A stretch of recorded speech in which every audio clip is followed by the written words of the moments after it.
Quand j'allais aux toilettes, il y a mon rectum qui sortait. Voilà.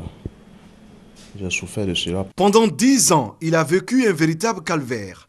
Rectum sorti, saignement au moment des selles, douleur anale aiguë. Ce jeune homme de 29 ans présentait tous les signes d'une crise d'hémorroïdes. Cette situation d'inconfort a été un obstacle pour ses activités et son épanouissement. Pour se libérer, il a eu recours à une intervention chirurgicale. Grâce à Dieu, l'opération s'est bien passée. Quand je vais aux toilettes, c'est vrai que c'est pas facile, mais bon, aujourd'hui, je me sens beaucoup mieux. La crise hémorroïdaire est une maladie qui met la personne atteinte dans un état de gêne permanente. Les personnes à partir de 40 ans et les femmes enceintes ou en période de menstruation sont les plus touchées. La crise hémorroïdaire se guérit de plusieurs manières. L'acte chirurgical ne concerne que 10% des malades qui souffrent d'hémorroïdes. Il y a des gestes techniques qu'on peut faire sur les hémorroïdes. Quand ça saigne, on peut faire des injections à l'intérieur de l'anus pour arrêter les saignements. Quand ça sort, on peut faire remonter les hémorroïdes et les attacher.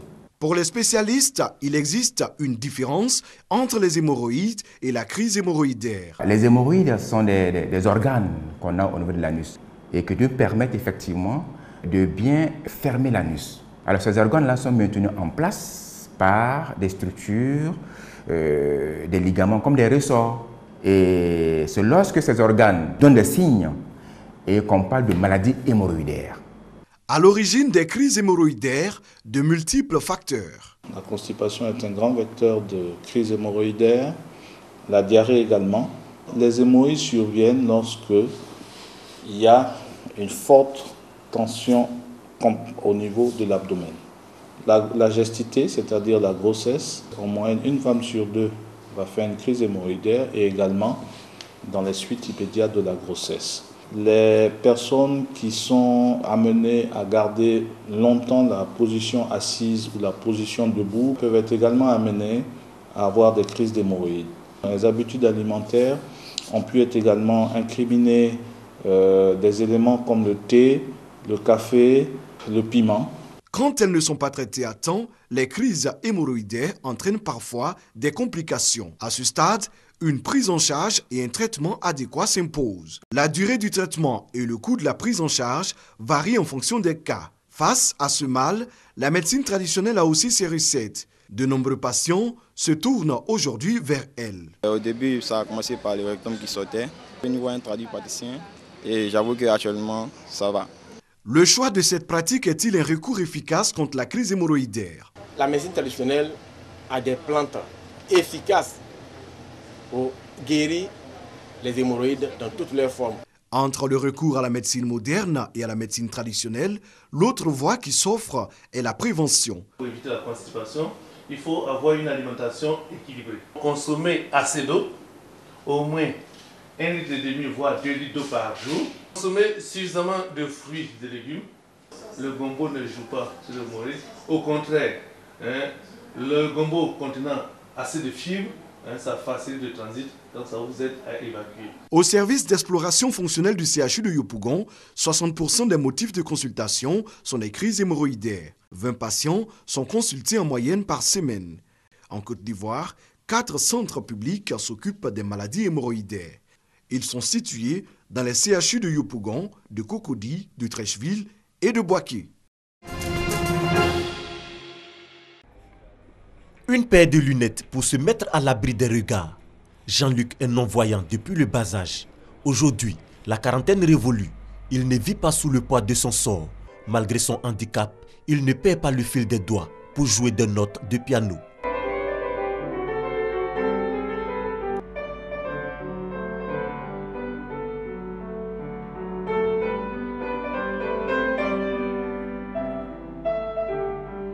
Une passion pour la musique qu'il transmet à des étudiants à l'INSAC, Institut National Supérieur des Arts et de l'Action Culturelle.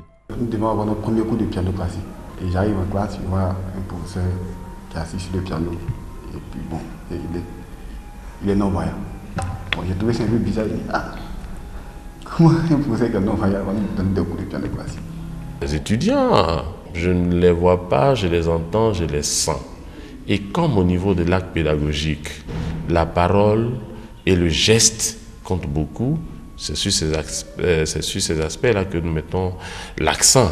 On pourrait se demander comment je m'arrange à savoir qu'ils n'ont pas utilisé le doigt qu'il fallait pour telle ou telle note. J'étudie un peu la force des doigts de chaque étudiant. Donc ça me permet de savoir si le doigté utilisé il est correct ou pas.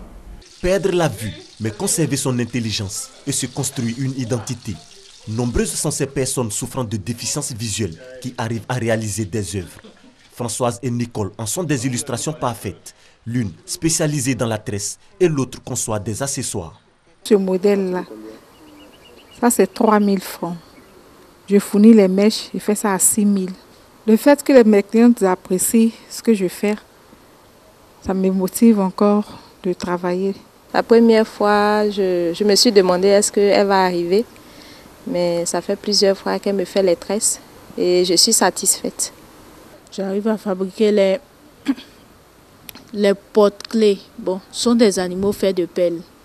Il y a le chien, le lapin, l'éléphant et le papillon. Il y a aussi les napperons pour les tables centrales et aussi les colliers pour les dames. C'est possible pour nous aussi de pouvoir avancer, montrer que l'handicap n'est pas un frein. Le handicap, pas un frein pour exprimer son talent. Retranché avec sa famille à Djibi village sur la route d'Alépé, François fait de l'élevage. Il consacre tout son temps dans sa ferme. L'activité semble bien lui réussir. On vient de finir une production, nous sommes en phase de vide sanitaire. Ça s'apprend comment se déplacer dans la ferme sans marcher sur les poulets. On ne se chausse pas quand tu entres dans la ferme et il faut se déplacer avec délicatesse. Délicatesse et ce qui te permet de sentir le poulet quand ils viennent vers toi. Parce que si tu es chaussé, ce n'est pas évident de sentir les sujets qui viennent ou que tu vas toucher avec tes pieds. Donc, tu rentres sans des chaussures. Mais en l'appréciant, en le prenant aussi dans les bras, tu peux apprécier un peu les formes, voir s'ils évoluent. Bon, je me fais aider par un jeune homme que j'ai engagé. Le handicap peut cacher des compétences. Seule la volonté et la détermination permettent à ces personnes déjà défavorisées de mieux s'exprimer. Les prouesses réalisées par ces non-voyants le confirment. Le handicap n'est donc pas une fatalité. Une clôture bien visible et au-delà des montagnes offrant une belle vue panoramique. Un de ces paysages dignes de cette belle région touristique. Une vue qui ne laisse pas indifférent le ministre de la Culture et de la Francophonie, Maurice Kwaku Bandama, présent en ces lieux pour constater la sécurisation du site du futur centre culturel intégré de Mans. Et cette clôture en cours de finition le prouve. Le centre culturel intégré, un projet du gouvernement pour faire face à l'insuffisance des infrastructures culturelles sur l'ensemble du territoire. 13 villes de l'intérieur sont concernées par ce projet. À Mans, c'est le quartier de Blocos CHR qui accueillera ce palais de la culture. Ce sera à l'image du palais de la culture d'Abidjan. Et ce palais est un centre culturel intégré dans la mesure où plusieurs structures culturelles vont se regrouper sur un seul site. 3 hectares pour une grande salle de spectacle, une salle de cinéma, une bibliothèque, une médiathèque, un musée, un restaurant. Une bonne nouvelle pour artistes et promoteurs de spectacles de la région du Tonpi et des régions voisines.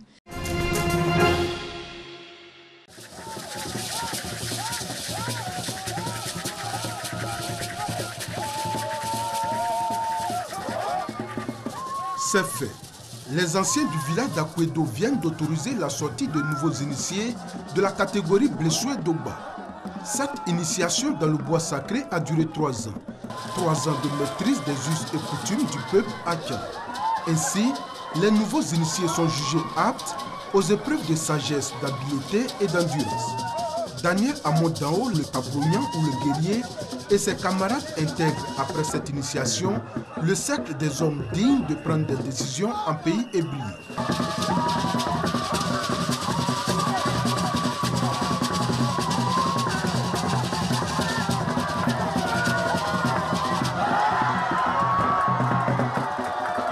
Ces parades des femmes de la catégorie Blessoué d'Ouba à travers le village expriment la joie que partage l'ensemble de la population. Il est bon de savoir que la génération blessure dont est issue les Doba d'Akwedo prendra véritablement le pouvoir lorsque toutes les catégories la composant auront effectué dans une dizaine d'années leur sortie.